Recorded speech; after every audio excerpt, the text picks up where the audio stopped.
Welcome to the Huddle Sports Network, where we're breaking boundaries and redefining podcasting. Broadcasting live on 6 different platforms, we're bringing you the latest in sports like never before. Imagine tuning into real-time discussions, expert analyses, and fan interactions all at your fingertips. Each platform offers a unique experience, whether you're on YouTube, Facebook, or Twitch. We're not just sharing stories, we're creating a community of passionate sports enthusiasts. Join us as we dive deep into the evolution of podcasting, where every episode is a chance to engage, debate, and celebrate the world of sports. This is where your voice matters and the game never stops. Welcome to the Huddle Sports Network, where we're breaking boundaries and redefining podcasting. Broadcasting live on 6 different platforms, we're bringing you the latest in sports like never before, where sports passion meets podcasting brilliance. I'm Mike, the Bear fan, and alongside Bill, the Packer fan, and our buddy Ken Catalone, we're bringing you an incredible lineup of 38 diverse podcasters. Each one brings their unique flavor to the table, covering everything from game analysis to behind-the-scenes stories. Imagine diving deep into the minds of experts who live and breathe football, sharing insights that you won't find anywhere else. Make your coffee to perfection. Expect nothing else. Do you like to make yourself a hot cup of coffee to start your day? We have both whole bean and grounded. Also great for all you iced coffee if not a hot kind of person. Even make yourself a frappe to quench your thirst. The best tasting coffee with espresso. It's only $18.99 plus taxes for a 12-ounce bag. Buy 1 to 5 bags and shipping is only $7. If you spend over $100, shipping is Good morning. Hope you got your cup of Joe. You got 2, and a bearded non-coffee drinker this morning. Good morning. Speaking of that, Ken, I got to check what's in your coffee because it's not week 16. It's week 15. Yeah, whatever. I'm sitting there going to share it. I'm like, wait a minute. What Did I do that? It's that point of the season that I'll just kind of, it is 15. So there are only 3 weeks left. Oh, God. It's, maybe I'm just trying to subconsciously end it early. I don't know. The way my So we did have some NFL news yesterday. We kind of talked about a little bit early because it was kind of in the work and it did finalize then after we got off air. Bill Belichick signs a 5-year deal with University of North Carolina. His girlfriend also gets free tuition. And it's interesting. There's articles that have come out since about Belichick in terms of the NFL. It appears that he didn't receive any serious NFL interest over the since he left, I guess, New England. So that was maybe part of his decision-making process. But he was interested in the Chicago job. Okay. If he's interested in the Chicago job, they might just fucking give it to him because and I'm not even trying to throw shade here, but I don't know what highly touted head coach is going to want to deal with the dysfunction that's going on right now. Well, I don't know what dysfunction you're necessarily talking about besides what you make up in the media and shit posting. With the McCaskey's, they're not letting Poles fire Flus before the season. It had nothing to do with the McCaskies. They've been out of football operations for over 3 years. If that was Warren, that's what the article says. You're talking about Kevin Warren is the article that Kevin Warren didn't want him to fire, but George McCaskey in Virginia, Virginia's not saying anything. She's like, I'm 101. I'm happy to be alive. Can we please win a game? George is working on the stadium deal with Warren, but he doesn't handle anything in football operations. All football operations are the purview of Kevin Warren and then Ryan Poles. The deal is Warren didn't want Harbaugh because something that happened when they were in the Big Ten, I guess, is how that story goes. So with these articles, I believe about a tenth of that there's probably a whisper of about a tenth of it. The rest of it, it's like guys got to make money, man. They got to get people watching the news. If you're a head coach, the Bears is very intriguing because of the personnel package you've got on the field. You've got a highly touted young rookie quarterback. You got a team full of good players that's ready to win, given a good coach. Hey, good morning, Darcy. So I think that the Bears didn't want Belichick more than anything because Belichick wants GM control. Morning, John. And I think overall, for most teams, not all, but for most teams, they don't want to give him GM control. And every time a head coach is asked for GM, yeah, I can agree with not giving Belichick any fucking GM control because we saw the last few years of the Patriots, how that debacle worked out. Granted, before that, he was awesome as their general manager. He was getting no-name guys to freaking perform massively well for them, but that magic's gone. well, when you look at most head coaches who want GM control, they usually end up not coaching the league much longer after they start doing that, right? Parcells did that, right? Now he's been gone. I mean, there's a reason behind it. But the Bears will probably, look, I don't think many people will turn down a Bears job. Gruden's expressed interest in a roundabout kind of slide little way, but with his legal stuff, I don't see, as much as I would love to, I don't see that happening. Whether it be one of the Detroit coordinators, I don't know if the Bears want to wait, till after the Super Bowl possibly to make a decision. So yeah, I mean, there's a lot. They can interview him after the divisional or championship. Well, he'll be around.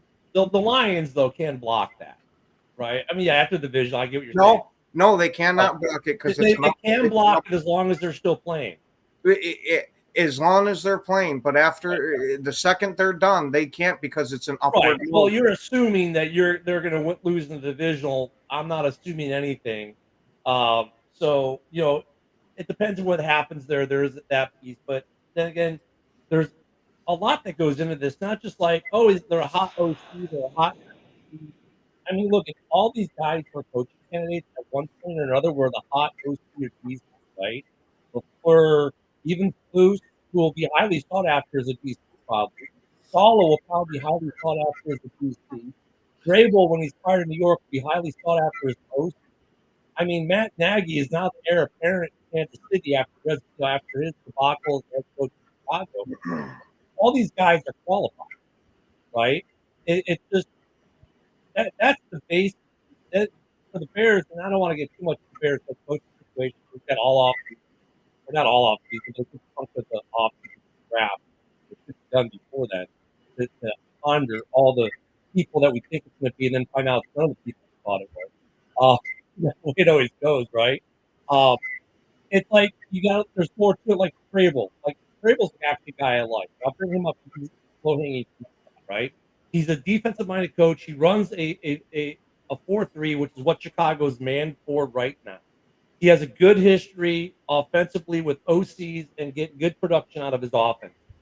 Like, that's what you're looking at. You're looking at their overall records, that is nice, but you look at the personnel they had, the type of players they had, what their history is. If they're defensive coaches, do they hire a good offensive coach? If they're an offensive-minded head coach, did they hire good DC? Right, that's what you're looking at. And then, do they fit the player personnel package you have on your roster now? Because Ken, I don't know about you, but if this were the Packers going through this, you're like, and you've got the roster you've got, you're like, all right, man, I'm ready to win now. I'm not bringing you in as a head coach to say, well, I need to reorganize this roster and that's 100% of why when we were looking for a head coach, I was pounding the table for Matt LaFleur right from the freaking get-go because of what we had on the roster, mainly in Aaron Rodgers, right, and a few other pieces that we had too. Granted, we needed to rebuild the team a little bit, but with what LaFleur did, we turned it around real quick and went 13-3. So I can see why you're saying that, you want to make sure the guy kind of fits you a bit. Right. It's not like you're a one-win team with like no players on your roster to speak of. Like it's not like you're one of these teams where you're a 1 to 3 or 4 win team and you have like maybe a linebacker that you really want to keep or an edge rusher or like 1-star wide receiver, right? And you're searching for your quarterback. that problem doesn't exist. Your skill players are fine in Chicago. Like personnel wise, you're looking in the trenches is basically where you're looking for some holes to fill, Overall. to shore up, right? And you're looking at some more depth, maybe at safety and a couple other things, but that's about it.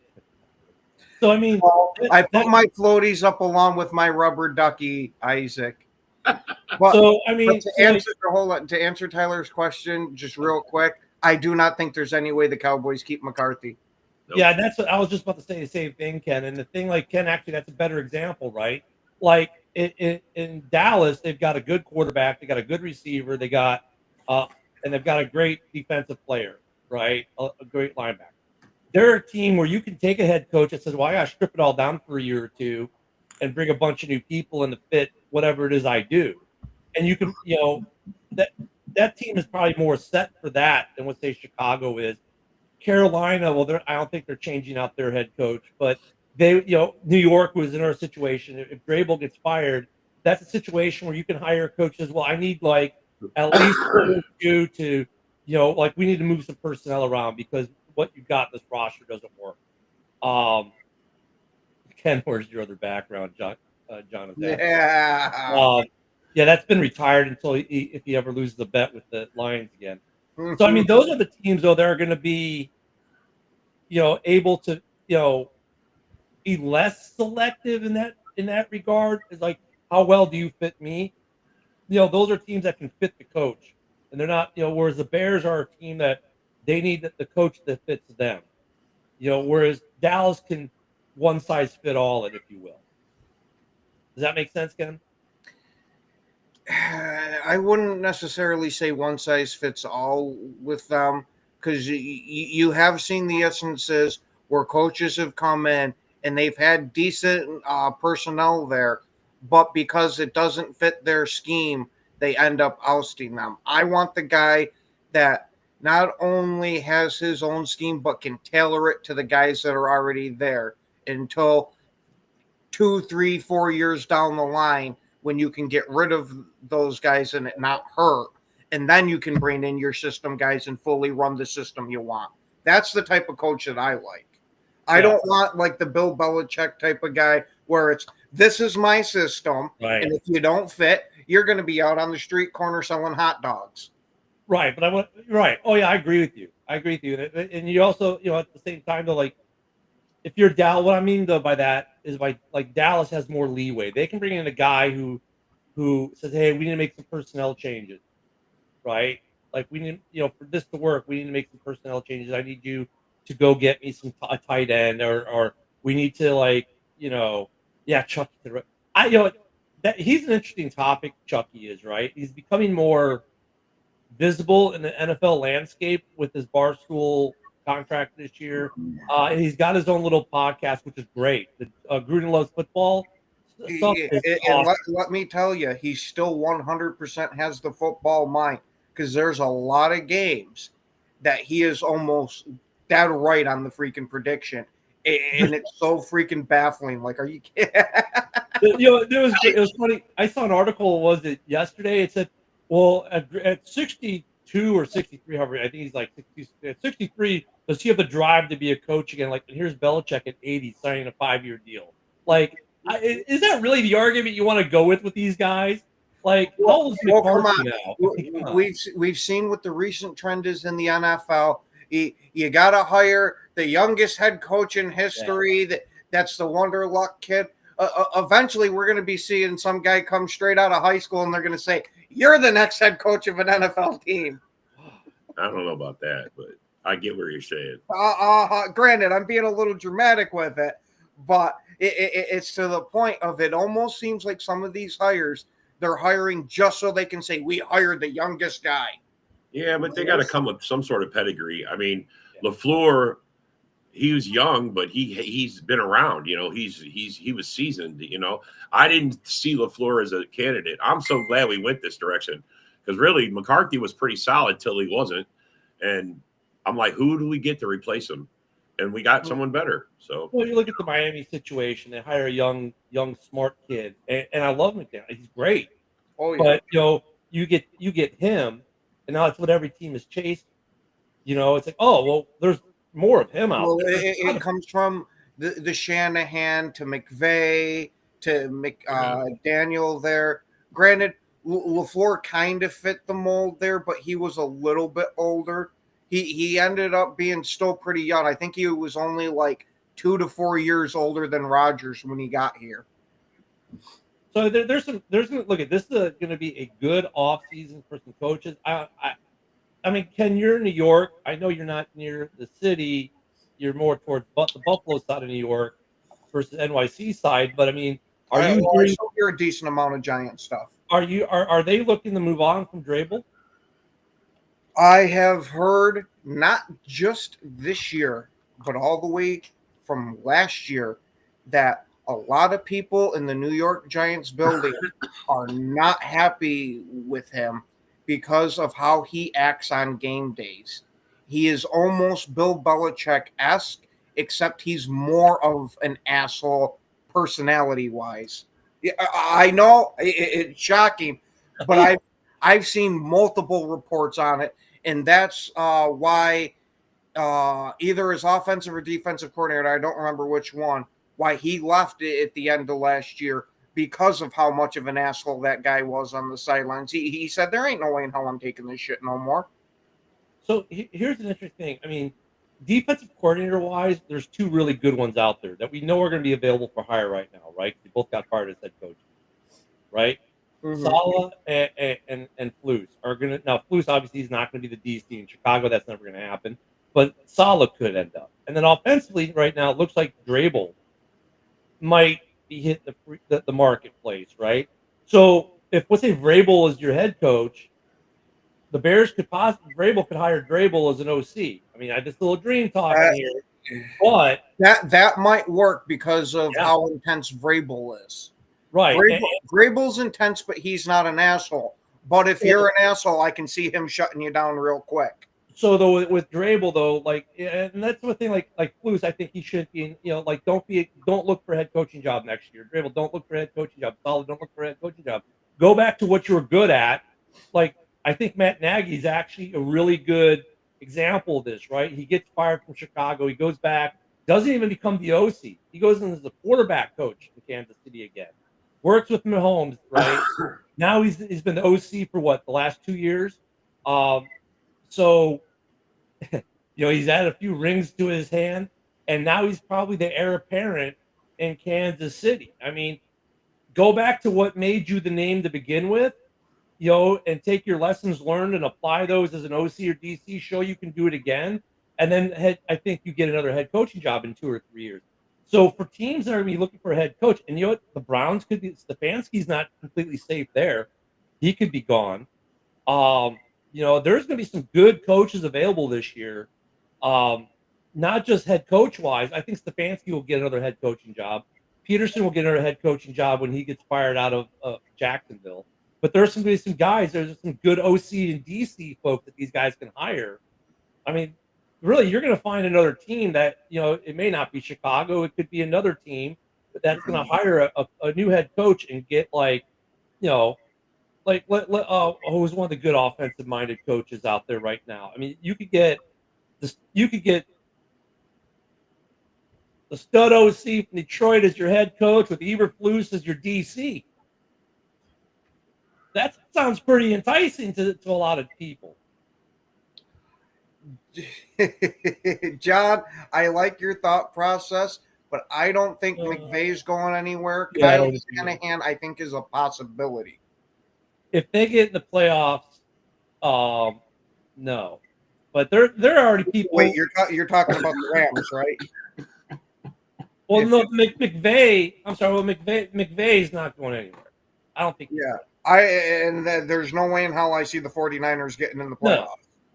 Well, that's the thing. There are some 49er fans that are like, they're in the hunt, but there are some 49er fans who think that Shanahan's already safe.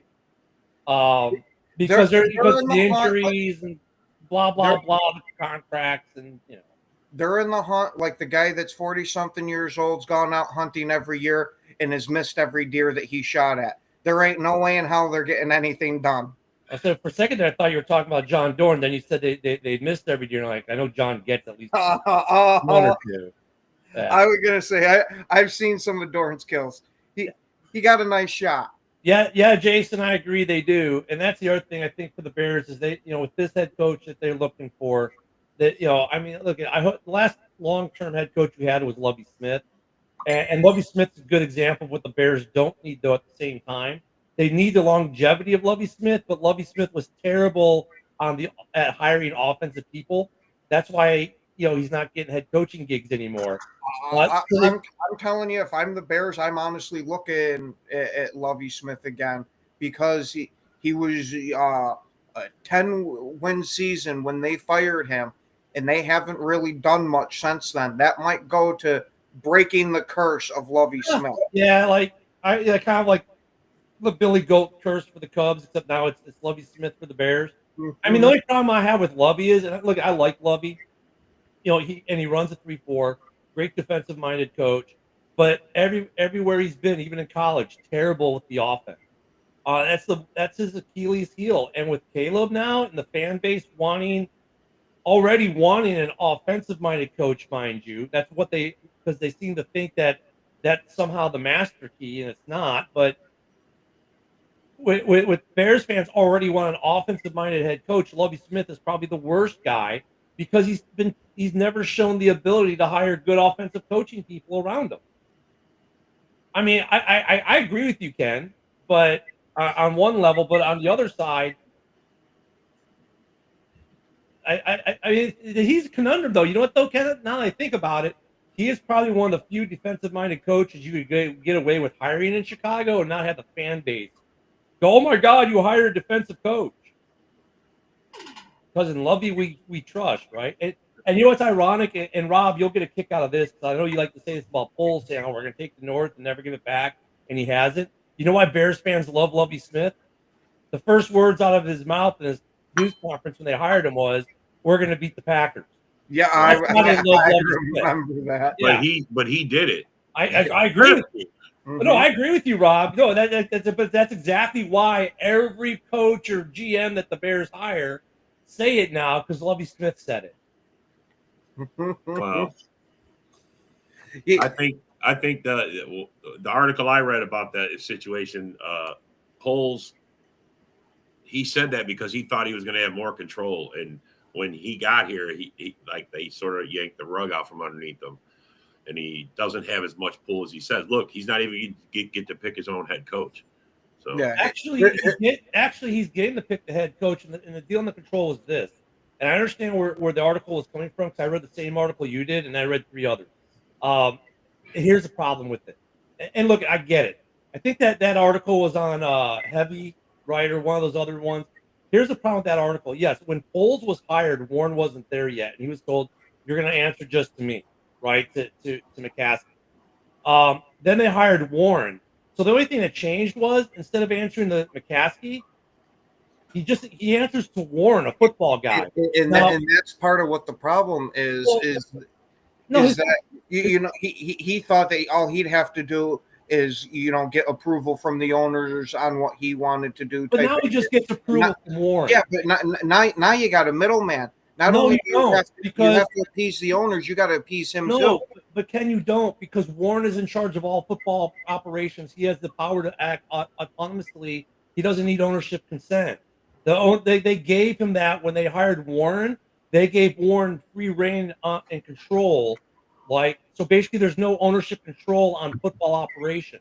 So Poles still only answers to one guy. It has to go to one guy, and that guy can give him the yes or no. Oh, okay, but that might be how it's written in the contract. But you're trying to tell me the guy that writes the check says, "I want this done." They're not going to do it. Well, as far as we know, that hasn't happened. I get what you're saying. I mean, I get that. And then the other thing is, Warren has also said that Poles is going to be selecting the next head coach. The bigger news, actually, what's buried in that article, like the bigger lead in that article, isn't that. It's that Poles is on a contract year. This next season is his final year of his contract. It's more of, is he getting re-signed, right, is the thing. Yeah, Warren's definitely the reason we didn't even pursue Harbaugh because I guess they had issues when he was in the Big Ten, when they were in the Big Ten. But I mean, is so freaking look, stupid. You got to think of it this way too, though, man. If you're a sports writer covering the Bears, you got to have some massive drama to sell copyright now. And well, you already got the head coach fired, so what's the next thing to go after?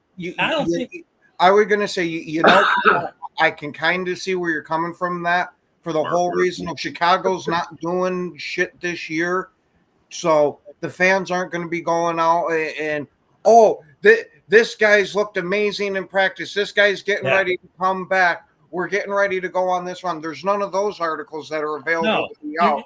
So it's going to be a bunch of speculation stuff because, hey, you know, just because the Bears suck, I need to still make money too. Yeah. Basically, it sounds to me like Warren is just a puppet for the McCaskies. Yeah, the McCaskies aren't making the call. It's him, but McCaskey's hands up his ass going, hey, say this, say this, say this. Honestly, that's what it looks like. And that's what that article was alluding to. Yeah, I was going to say, from some of the articles I've read, I've kind of got that feeling to a degree. That's why I said that it might be like that in his contract that, yeah, you're the top dog. You don't got to answer to anybody.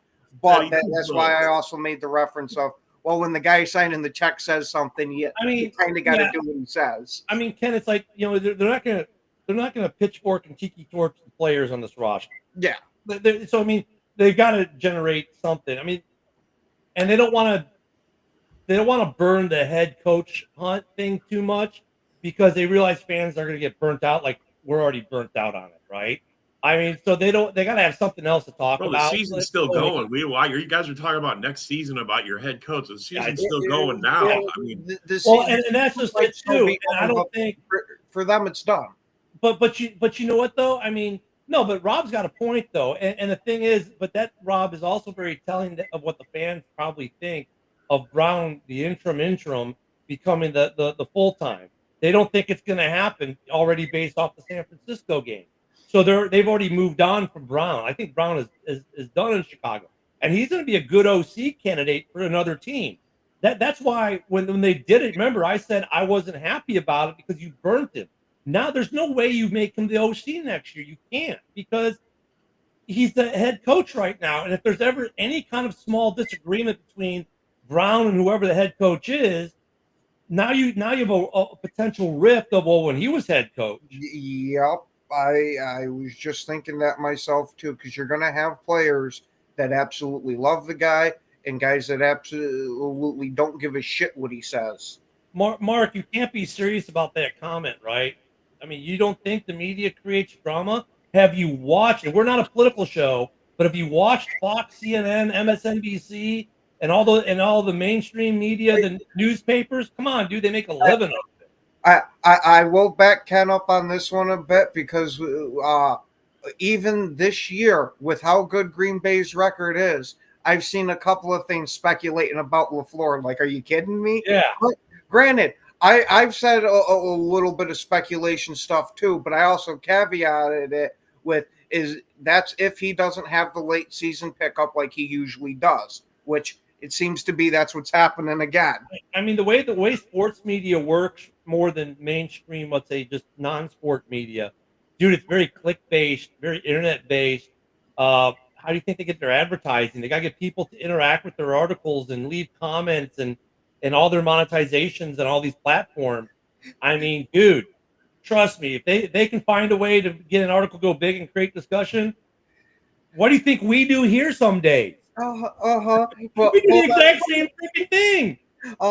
But I gotta get this joke out just because of what Dorn said. I saw it. Yeah. We're fake news. Dorn's starting a new conspiracy. I'm pretty sure we've all heard about the conspiracy that birds aren't real. Well, bears aren't real either now. It's not. I mean, it's got to be Jeremy as host right now, getting ready for a show. I mean, but dude, it's kind of a little catchy thing. He would say clickbait, but in reality, all these little articles that Rob, myself, and Ken say we read, guess what we had to do it? Clicky. And guess what? We got baited into clicking because of the headline. Said, "Ooh, we need to read this so we can talk about it on the show." I don't got to click on anything. Come on. They send me this shit direct in the mail. They don't do Yeah, I that for know. you. I don't. Yeah, I get it all sent directly to me. I don't have You still to- gotta- yeah, but still, even when you get it sent direct to you, you just see a bunch of headlines It's and you because click on the I- ones you want to read. all NFL news comes to me, and if it comes from a legit place, that's why I read it. I don't read every article that comes across. I only have certain ones I read, and I don't believe every Bears one that comes out. But the ones that I do, some of them are that's supposed to be your legit source. Yep. And I read those articles, and I some of feel it disagrees with what you say, Ken. That's all I'm saying. sports mockery, like they get a lot, right? And it's like sports mockery. I mean, heck, the name makes you go, hmm. And Yeah, like, but they keep it real. That's the problem. well, People that's don't like but they also reality slapping don't. them in the face. Like for every one good sports mockery piece I find, there's like 3 or 4 that you're like, dude, like, are you the Babylon Bee today? I mean, their consistency. Fucking A, Brett. Their consistency rate. Oh my god! But I mean, sports mockery and heavy's another one. Like that, I'm like, sometimes you get a good article, but they're like 1 out of 10 is actually. Yeah. I was gonna say heavy is very hit and miss. From what I've seen from sports mockery, they're right more times than they're wrong. So There's Bro, some of the stuff they post though is legit, and it is fucking hilarious the way they do it. sometimes I feel like I'm reading the Babylon Bee when I read some. Yeah, so it's the way they post it, but I mean, But and you know what's scary? The Babylon Bee's been right about kind of a few things lately. Oh, like, dude, that's like Wisconsin sports heroes.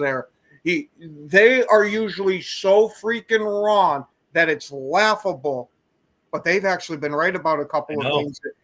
And I'm sitting there like, what the hell's going on here? I thought this was pretty much just like a joke news site.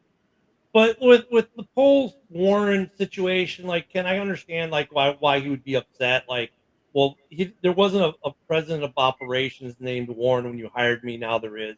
But you know what, dude? Like, that would have, if he was really truly that upset about it, we would have heard about it. I'm telling you that would have frosted my nuts to no end. Yeah, and we would have heard about that 2 years ago. It's like that would have been one if it was me personally. As soon as they hired that guy, I would have turned in my resignation type of shit. Yeah, you're not going to hire me to craft the team and then put somebody above me. You can kiss my ass. Yeah, I mean, I'll go back to the Chiefs over this shit. And then you say that Warren's going to have the choice of the head coach. That's like, you say he's not supposed to be interfering, but then that comes out saying that he's going to pick the head coach. Rob, but Warren himself has said that. I mean, granted, what they say in the media and what they do in the office might be different. But Warren, there's several attributed quotes, direct quotes to Kevin Warren on video, even saying that, where he's saying Ryan Poles is selecting a new head coach. I'll be a part of the process, because it's never just one guy, right? They always have a board, and the board kind of like sift through stuff, and then they give Brian, hey, here are the guys we sifted through. They're always part of the process, but he's already said that Poles is going to pick the next head coach. Anything that anybody from the front office says, I take with an ultimate grain of salt for one reason and one reason only. David Gettleman. We are not signing Odell Beckham to a big contract just to trade him. A week later, he's shipped out of New York. I believe Chicago fans. For Chicago fans, it was like Jeremy Roenick. He's gonna be Black Hawk for life. And then next thing you know, we trade him for Eric Daze. Or you're even 105 years. The Bears never fired a coach in the middle of the season. So I mean, it's the NFL. Anything can happen. But that's right. This whole Poles article is coming from basically one source. And like I said, for me, it's the timing of it, because like if he was really that frosted, Ken, like a couple years ago when they made that move, that's when we probably would have heard about it, right? Hey, he had no reason to be frosted until now. He totally broke the team down. The last couple of years, he's built up the money. He's built it up. He's got all the picks. He's made the deals. And now this was the year you guys were supposed to fucking flourish, and he was supposed to get at least double-digit wins, and it's not happening. And that is what's up. That's the problem. Harpazzo Brent, it's going to be, they're going to be drafting in the trenches. They're not drafting the first 2 rounds, which are the big blue chip picks this year. It's going to be all trenches. Yeah. O-line and D. Yeah. If I'm Chicago, I'm going out and getting at least one big name free agent offensive lineman. I don't know who's coming up, so don't. There isn't. I pulled it up yesterday, Ken, and here's if Poles is still the GM, if that's we're gonna Okay. predicate on Poles still being the GM, right? Yeah. And we know he doesn't like to sign guys big money past the age of 30. There isn't much. There's one or two. Sometimes, unfortunately, you got to make that exception because I get of that. because of how bad your O line is, type of thing. But well, I mean, so basically, out of the 10 guys you have on the roster, for O-line, I think 7 are retainable, serviceable. 5 of them are probably everyday starters, right? But injuries have gotten in the way. They need at least 3. You're going to get at least 2 in the first 2 rounds of the NFL draft. There are some guys, though, in that under 30 group, right? Some first contract, second contract guys who actually would fit the bill in Chicago kind of well, but I don't think you're looking at a $30 million offensive lineman signing. See, Here's the other thing. There are so many teams that need offensive linemen this year, like it's almost like an epidemic in the NFL, that even like a mid-tier guy who would say last season you signed for, would say, $7 million annually, that price just jumped to 10. I mean, there are going to be a lot of overpays on offensive linemen in the NFL this offseason. yeah, but I'm looking. If I'm the Bears, I am looking for somebody that is a stalwart type of offensive lineman. I'm not taking the chance of, hey, he looked really good over here. We think he can take the next step here. I don't want none of those guys. I want somebody established for the free agent. Now, granted, obviously with the draft, you're taking a flyer no matter if you pick the guy number 1 overall. So yesterday I did some research on this specific thing, actually, and found 4 guys under the age of 30 the Bears might look at. Trey Smith, who's just a mauler in the run game. Walker Little, Dalton Reisner, and Drew Dahlman. Those are 4 guys you could possibly that would make that are under 30 that would make sense, and some could start right away. And I did the same thing for edge rusher for Chicago too, because that's their other need. And there are some interesting choices there. You got Josh Sweat, which if he becomes available, because remember these guys got to become available too. They got to be not be resigned. Malcolm Kuntz, Aziz Kajari, Paul Jones II, and Baron Browning are a couple names out there that the Bears could maybe, guys are under 30 that could be good impact guys that they could try to sign in the offseason. We got roughly, I love this. Jacob Infante did this yesterday on X. I'm like, dude, come on, man. This is like when I'm talking about clickbait kind of stuff. He's like, the Bears have $82 million. We can go spend all this money. It's like, dude, yeah, we've got $82 million, but we've only got 32 signed to the 53-man roster. So you've got 21 personnel you got to sign, right? So that you got 80-some million. Even your let's say you spend 14 mil on Keenan, right? And then you got to re-sign Tevin Jenkins, and then you got to re-sign. I'm telling you, with how many guys you got to re-sign, I wouldn't even look at bringing Keenan Allen back. To me, he's a luxury where you got to shore up the rest of your roster before thinking about that. But without getting into the whole Keenan Allen debate, right? The point is $82 million for about 31 guys is not a shit ton of money. So you're not going to drop 30 mil on a 32-year-old offensive lineman, probably. I mean, I don't think they're So what I'm trying to say is temper the expectations, Bears fans, of you're not going to find a guy that we're not going to be spending 30 mil on a guy or 25. Like you might get it because look, I get it. You can get a lot of roster filler guys that are right around that $1 million mark, right? And a lot of the guys. So I mean, you've got about 5 or 6 guys you're probably going to re-sign.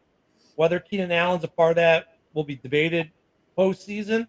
And they're going to eat up. Let's say though, for sake of this argument, Keenan Allen's a part of that. Let's say you lock up 40 million of your 82 on your 5 or 6 guys you're re-signing.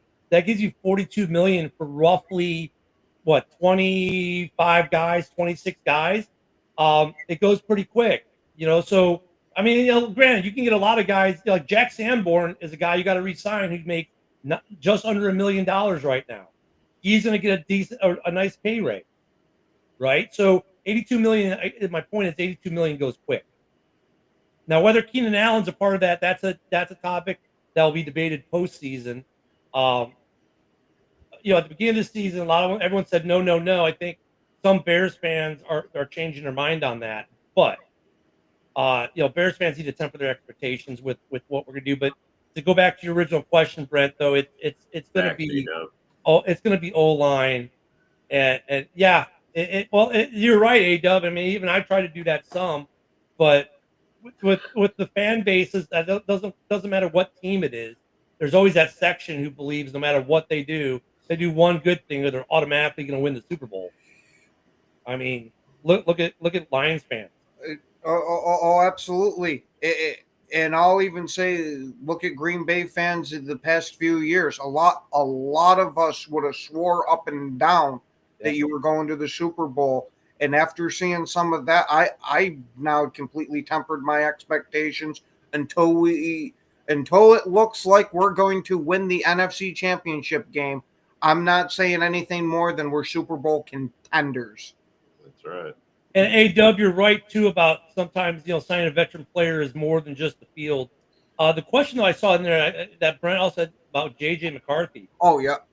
So that's an interesting situation up there because he had to have a second surgery. Yep. Yeah, that second surgery, from what I heard from a Vikings fan, I have not looked into this much myself, but it pretty much reset his timeline to where he's now going to be out a good chunk of next season too. So I kind of think that they might be bringing Darnold back, or, which I would absolutely laugh my ass off at, they have Danny Dimes as their starter till JJ gets back. Wow. What is, because Ken and I heard an interesting argument last night. Rob, I don't know if you watched Roundtable, but it was brought up on Roundtable last night. The argument was that they would bring back the Ghost Hunter on a franchise tag.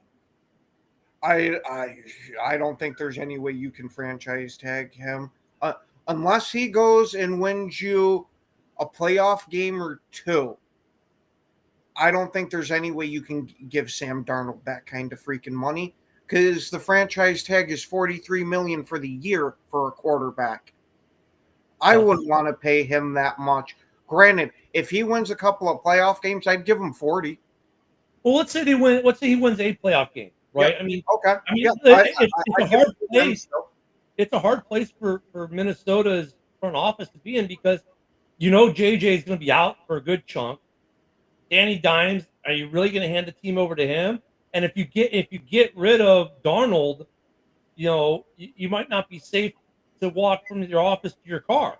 Well, what do you think Darnold's going to demand? Because look, they got him for $10 million this year. Right. He's fucking got them in second place. He's got them on the edge of fucking battling for fucking the number one seed. Yeah. I mean, until they don't win it, until it's like week 17, 18, because I mean, the Lions are keeping them out. As long as the Lions keep winning, the Vikings can't take it from them. Yep. But if they stop for 1 second, the Vikings will pounce. What do you pay Darnold if he fucking leads you there? Because he's already got you in the playoffs. Oh yeah, he's going to be looking to bank. We were all laughing about. I mean, this is worse than the Jordan Love. What do you give Jordan Love off of 9 good games? Everybody was like, all right, what do you give Darnold? It's going to be the same quarterback his first couple of years and then 1 year. So now you got to pony up. You got yourself a Danny Dimes situation with Danny Dimes in the building, and you're not even talking about him. Yeah, I mean, but Rob brings up an interesting point though, because with the Jordan Love contract, I wish Luka was here.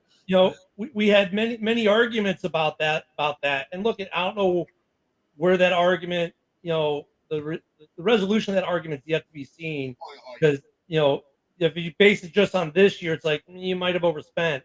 But it's a longer deal, so let's see how that whole deal works out. But I mean, he's not wrong. It's a similar situation because look, Minnesota said, "Okay, $10 million, prove it."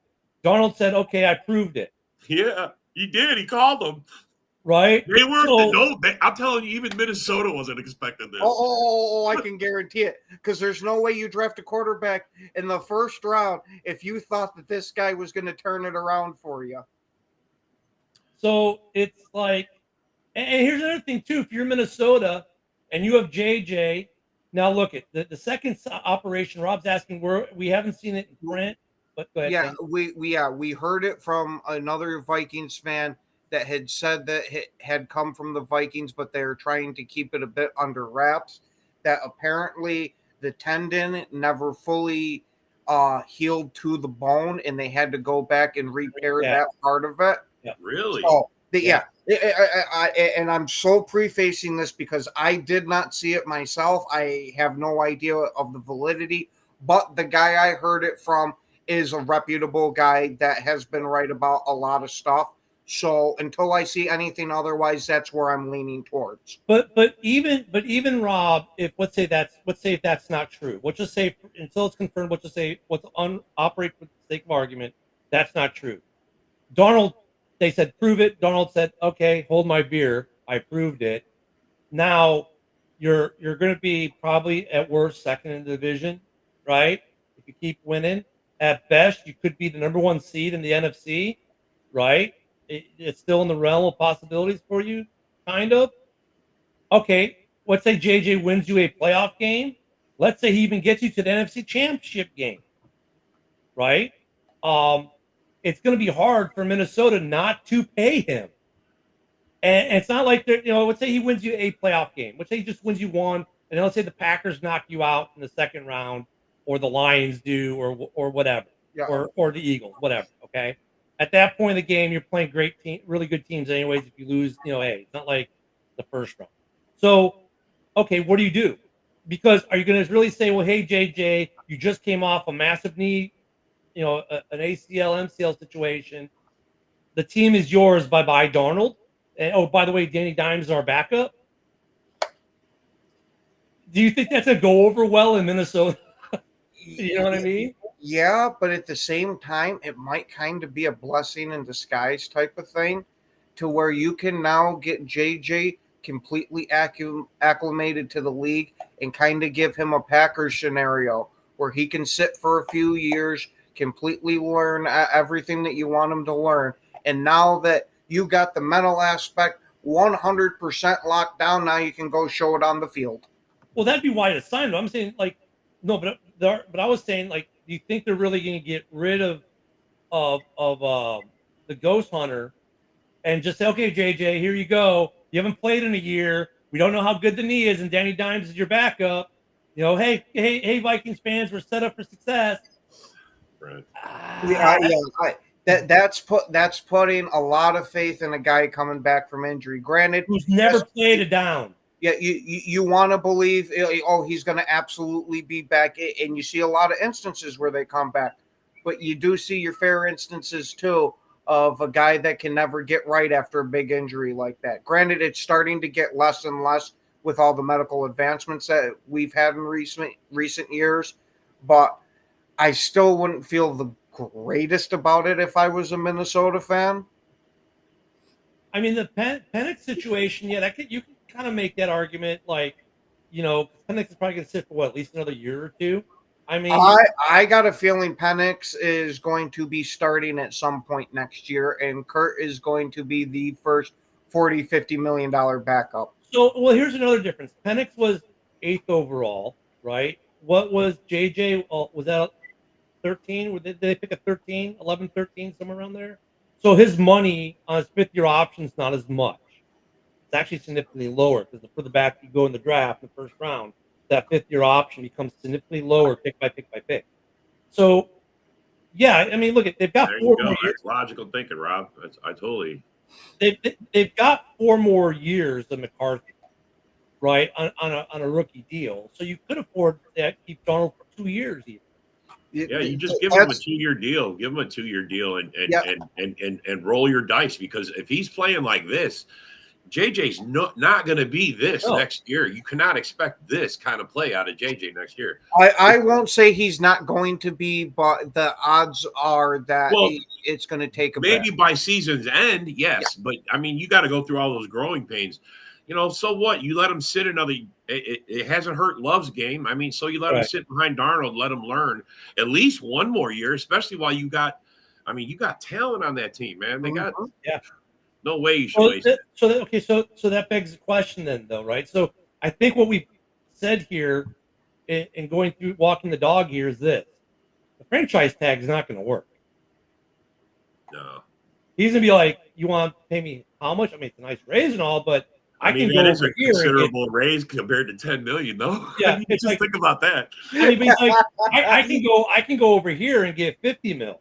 Because what is the league 42? minimum? 43 million a year Holy, for a it's- quarterback. Holy shit!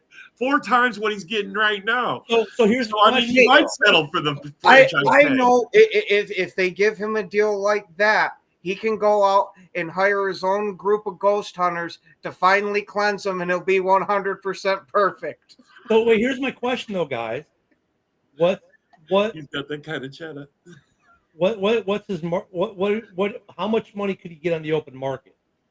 Ooh, for a quarterback, That's especially the thing, though, if because he you gets got a- years, you got a lot of years of bad play for 1 year of good play. So that's the question that everybody's got to ask. Don't forget, in the NFL, teams like to have blinders on to where it's, ooh, you played really great for one season at one Yeah. place. I'm going to back up the Brinks truck and I'm going Yeah. to hitch my entire Geno franchise. Smith, Geno Smith, anyone? Same deal with him. 9 years of mediocrity, one great year, rolled back the Brinks truck.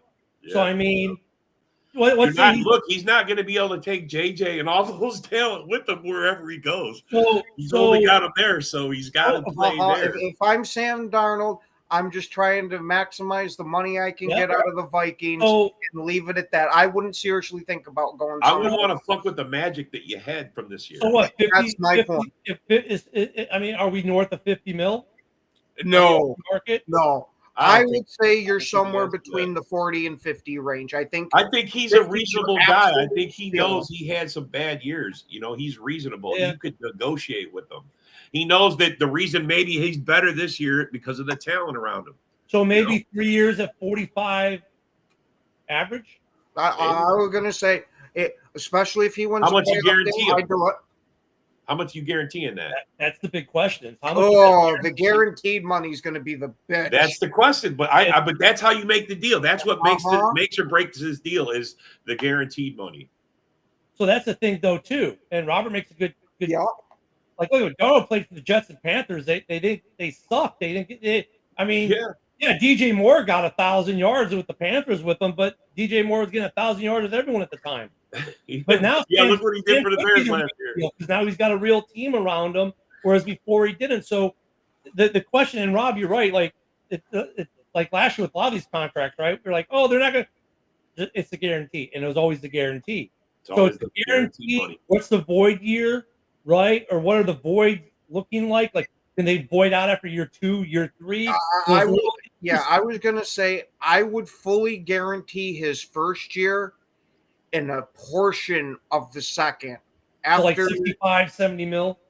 Yeah. So somewhere around that range to where, hey, you know, if it really blows up and turns to shit, you can still get rid of him in year 2. Granted, it's going to hurt, but it's not going to be terrible. Thanks, Brent. Have a good day. And Robert, that means- you make the point. You make the point perfectly. Is this could be the real Sam? Okay, but maybe it is. Mm-hmm. So, I mean, what is it worth to the Vikings to keep him? That's the question. Well, like, there's another question though, Rob. I mean, look, we know Quezzy's financial department has a bunch of wonder kids in it because they always find ways to find money no one knew existed. Yeah. Where the hell are they going to get the money for this? Yeah.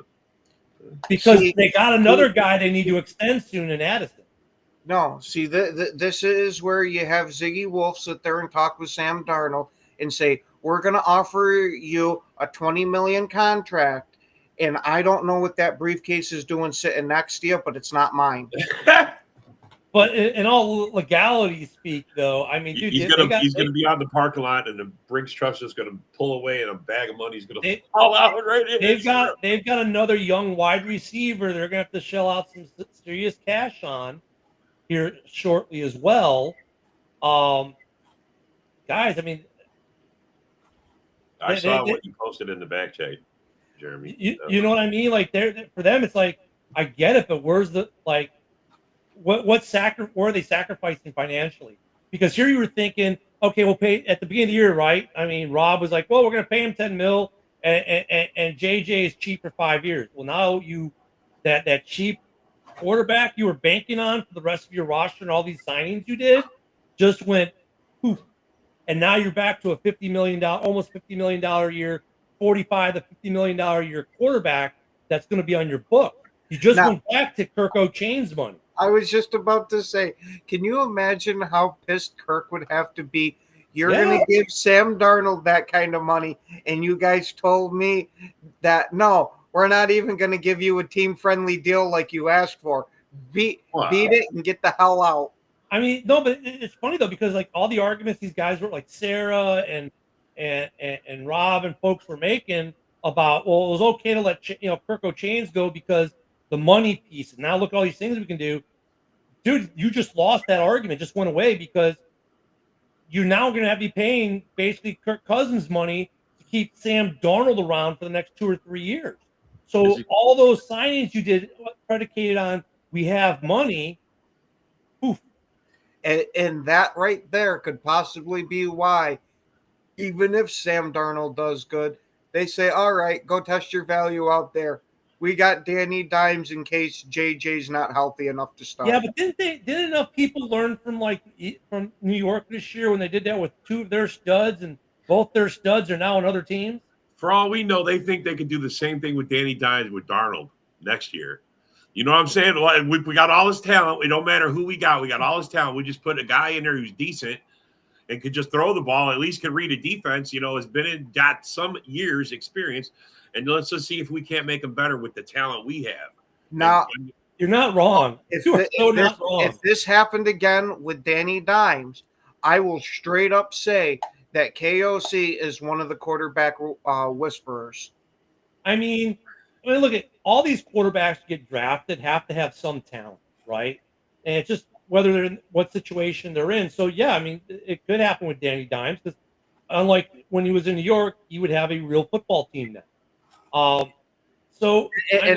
Look at, granted, it was only small flashes, but when the Giants still had the offensive line that they reworked a little bit this year, he was looking kind of good for a little while. So I wouldn't completely write him out if he does start in Minnesota. Yeah, it's kind of like the Kurt Warner or Jared Goff argument of quarterbacks, right? So Kurt Warner, his first year in St. Louis had all the tools in the world to make him look good, and he ended up, by the end of his career, being that quarterback who could change games by himself, right? No matter who he had. I think Jared Goff is kind of in that scenario now too. Like when he was first in the Rams, okay, and then they didn't have anyone. But now the situation he's built with Detroit, like Goff is a legit quarterback now, right? And that's because of the experience over the years of great players, blah blah blah blah.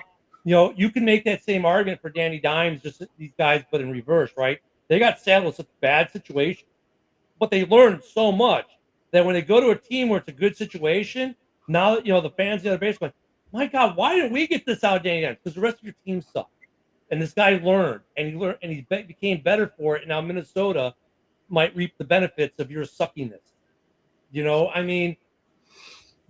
So Rob's not completely wrong. But can they really do it twice?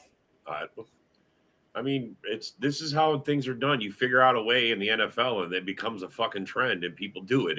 It's done every day. Did we think they were going to do it? We all thought, well, it all depends on Darnold, and look at how he's playing.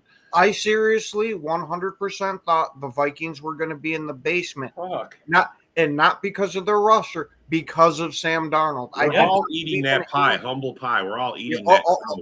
I did not believe that he could do it whatsoever because his time for the Jets was burned into my head.